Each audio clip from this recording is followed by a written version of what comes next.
We are back. Sam Seder, Emma Vigeland, a Majority Report. You recall, what was it now? A month or two ago when the ICE brought in Black Hawk helicopters, had agents scaling down from helicopters, apparently. Yep.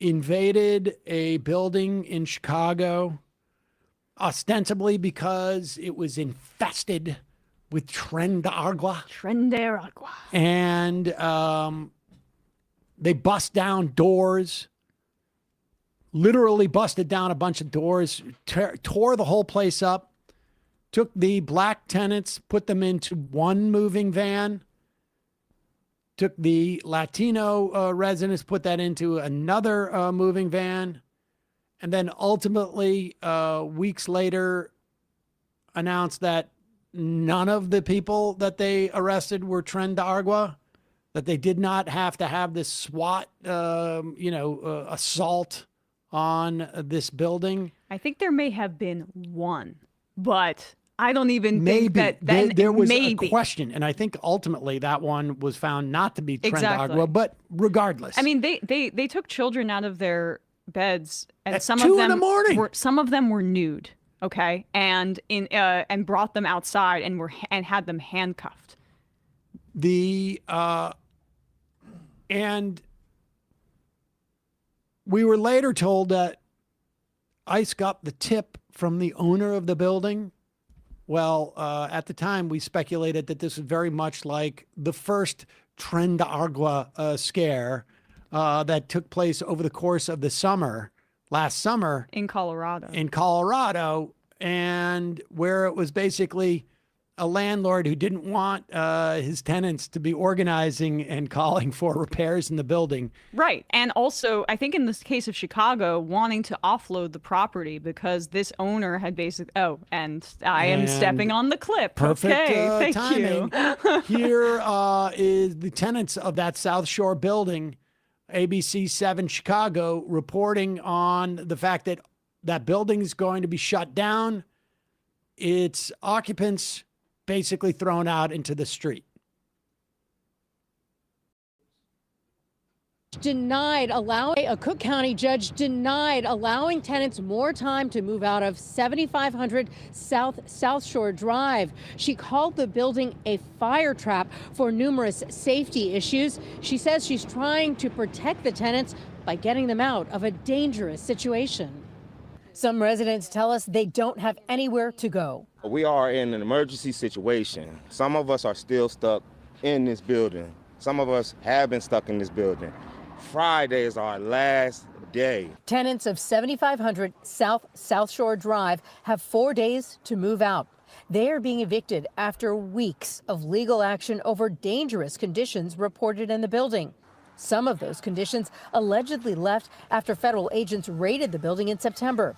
The Trump administration released a highly produced video of the incident. It took a military invasion to get the city to pay attention. We did not cause this building to deteriorate, and yet we have to live with the consequences of it. We did not call ICE to raid this building, and yet me and my neighbors had to deal with those consequences. A judge appointed a receiver last month to coordinate closing the building and relocating tenants. Today, the judge denied an extension for tenants to stay in the building beyond Friday, calling the building a fire trap. Some of the tenants formed a tenants union. All parties seem to agree the building is unlivable. But some tenants say finding another place mid-month, midwinter that's affordable has been difficult. And they say they haven't been getting the help promised. People have been trying to get out of this building, right? It's not that people don't want to leave. It's not that people are dragging their feet. It's that it's hard. I don't have anywhere to go. I'll be homeless Friday. From where it stands now, I don't have anywhere to go. Where are we going to go, America?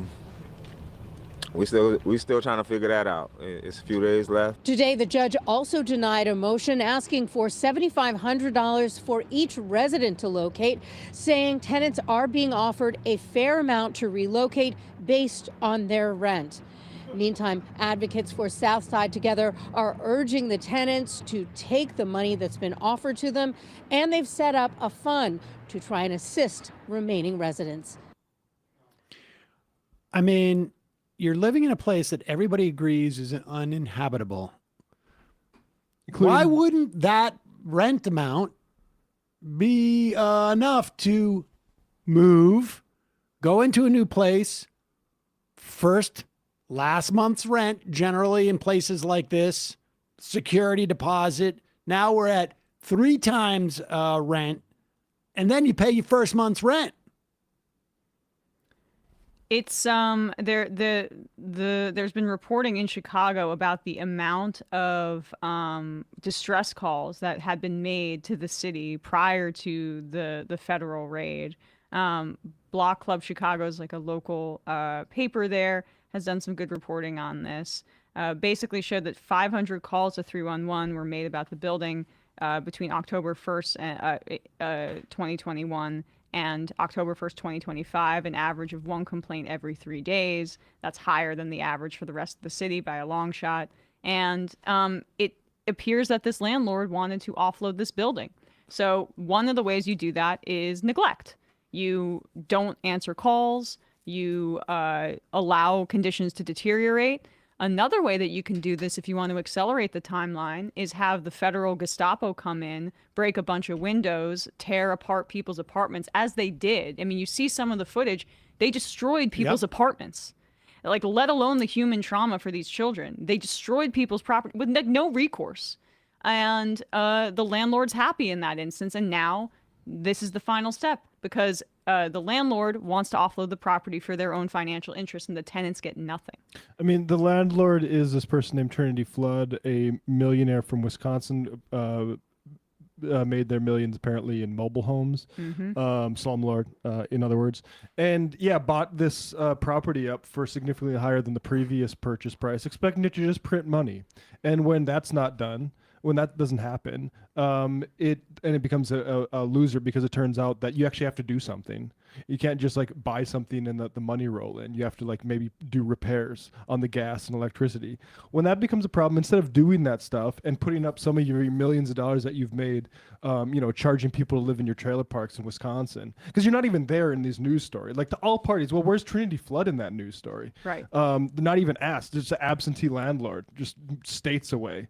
Well, get the government to come in. And of course, this was always what this anti-immigration shit was going to be. Donald Trump himself used undocumented Polish labor to remove asbestos from Trump Tower, his prize accomplishment 40 years ago.